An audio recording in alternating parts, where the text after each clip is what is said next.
Well, the whole thing about secret societies, anything, I don't care if it's the church or a public access TV station that doesn't have its minutes of its meetings public, you know? Yeah. It's like, wait, you're calling yourself a public charity, but we have to use the Freedom of Information Act to go to City Hall and get the minutes to meetings? I mean, that's absurd.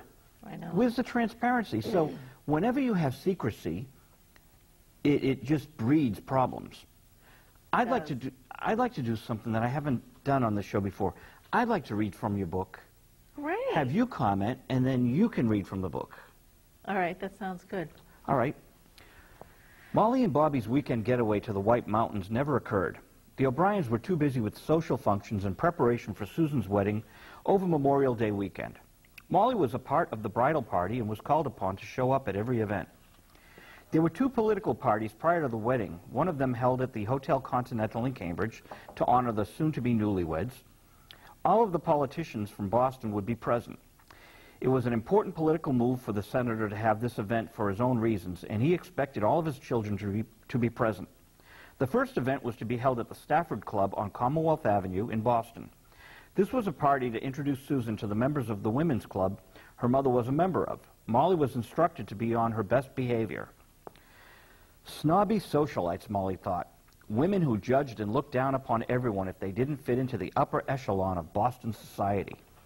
Molly couldn't stand any of them and wanted to act out, show she was against money, power, all the bureaucratic society her family was involved in. She wanted to show up stoned and misbehave, go against the rules of the wealthy, making a statement that she was a free spirit and didn't believe in what they stood for. This is cool. Did I read it with the way in which you wrote it? Well, you know what? Yes, I think you did a great job. And as I remember writing that section, and I visualized that whole area in Comm Ave in Boston, and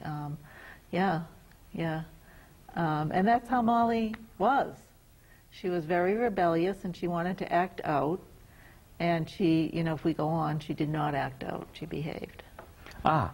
Do you want me to continue? You could, sure. We've never done that before either. Okay. Or do you want to? No. It's always the author's show, but I digress and push and pull. Oh, okay. Like an undertow, so like... Okay. She didn't believe in what they stood for.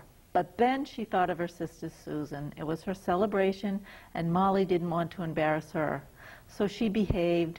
She smoked a joint outside prior to the event, but it only enhanced her loquaciousness, and Molly became the life of the party, the picture of a true senator's daughter.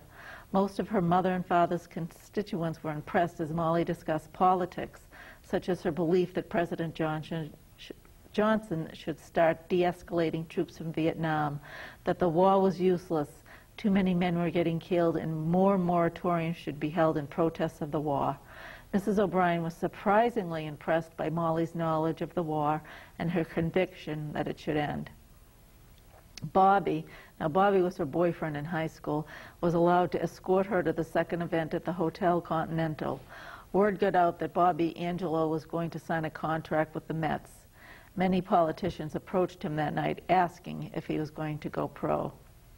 So Bobby Angelo was Molly's boyfriend all through high school, and he was this great athlete and got he got a scholarship to a local college in Boston. And so everybody was anxious to see him and all that. So I really, you know, that portion of the book I really enjoyed, writing about the romance in high school. Mm-hmm. And it's funny because I've had some friends call me up and say, "Thank you for doing that. That reminded me of my boyfriend in high school." And you know, so it was nice. It's a nice memory because this is a real baby boomer book.